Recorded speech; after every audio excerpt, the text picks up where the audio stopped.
வணக்கம் மக்களே, நான் உங்கள் சித்த மருத்துவர் கீதா மோகன். உடலின் கட்டமைப்பை நிர்ணயிக்கின்ற தாதுக்கள் மொத்தம் 7. அது உடல் தாதுக்கள் அப்படின்னு சொல்லிட்டு சித்த மருத்துவம் சொல்லுது. இந்த 7 உடல் தாதுக்கள்ல உங்களுக்கு மாற்றம் ஏற்பட்டு விட்டால் உங்களுக்கு நோய் வரும்.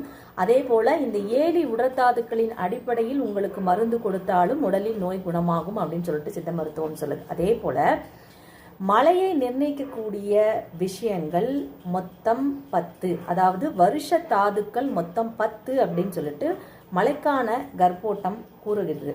அதாவது கர்ப்போட்டம் அப்படின்னு சொன்னா என்ன? ஒரு தாயின் வயிற்றில் எப்படி உங்களுக்கு ஒரு கரு உருவாகி ஒரு குழந்தை முழு வளர்ச்சி அடைவதற்கு மொத்தம் 10 மாதங்கள் ஆகின்றதோ அதுபோல ஒரு மழையானது இந்த பூமியின் மீது நீர்த்துளியாக உங்களுக்கு மற்ற உயிர்களுக்கு பலப்படுத்துவதற்கு வருவதற்கு மொத்தம் 10 மாதம் எடுத்துக்கொள்கிறது. அதனால தான் இந்த மழைக்கான விஷயத்தை கணிப்பதற்கும் கர்ப்போட்டம் அப்படின்னு சொல்றாங்க.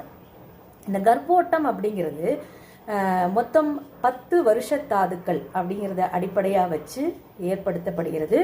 இந்த 10 வருஷ தாதுக்கள் என்ன அப்படின்னு சொன்னீங்கன்னா, மேகம், மின்னல், இடி, நீர்க்கால், அதிக குளிர்ச்சி, அதிக வெப்பம், அதே போல காற்று, சிறு மழை தாரை, அதாவது சாரல் மலைன்னு சொல்லுவாங்க. இது குறிப்பாக மலைப்பகுதிகளில் நமக்கு இருக்கும். அதே போல பரிவேடம். பரிவேடம் என்பது சூரியனை சுற்றியும் ஒரு ஒளிவட்டம் ஏற்படுவது, சூரியன் நடுவலை சுற்றி கொஞ்சம் கேப் ஹோல்ஸ் உருவாகுது. அதே போல சந்திரனை சுற்றியும் ஒரு ஒளிவட்டம், அதுவும் ஒரு ஹோல்ஸ் உருவாகுது. இதுவும் அதே போல இந்திரதூசு. இந்திரதூசு, இந்திரம் என்பது ஆகாயம், தூசு என்பது உங்களுக்கு டஸ்ட். அந்த மாதிரி அந்த விஷயம் ஆடி மாசத்துல நிர்ணயிக்கணும்.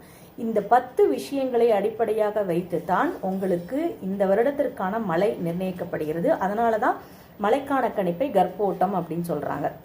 இந்த ஒவ்வொரு விஷயமும் மேகம் உருவாவது, மின்னல், இடி, இதற்கான உருவ அமைப்பு, அளவு, விகிதாச்சாரம், அதே போல ஒவ்வொரு விஷயத்துக்கும் ஒரு அளவு வச்சிருக்காங்க. இந்த அளவுல சரியா வளர்ச்சி, அதாவது குழந்தை எப்படி முழு வளர்ச்சி அடைவதற்கு நமக்கு அளவு இருக்கோ அதுபோல இதுவருடைய விகிதாச்சாரமும் சரியாக வளர்ந்தால் மட்டுமே ஒரு மண்ணிற்கு தேவையான மழை உருவாகும் அப்படின்னு சொல்றதுனால தான் இதற்கு பெயர் கர்ப்போட்டம் அப்படிங்கிறாங்க. மழை பற்றிய தகவல் இன்னும் உங்களுக்கு தெரிஞ்சுக்கணும்னு விருப்பப்பட்டீங்கன்னா கமெண்ட் பண்ணுங்க. சிதறுகளுக்கு நன்றி. வணக்கம்.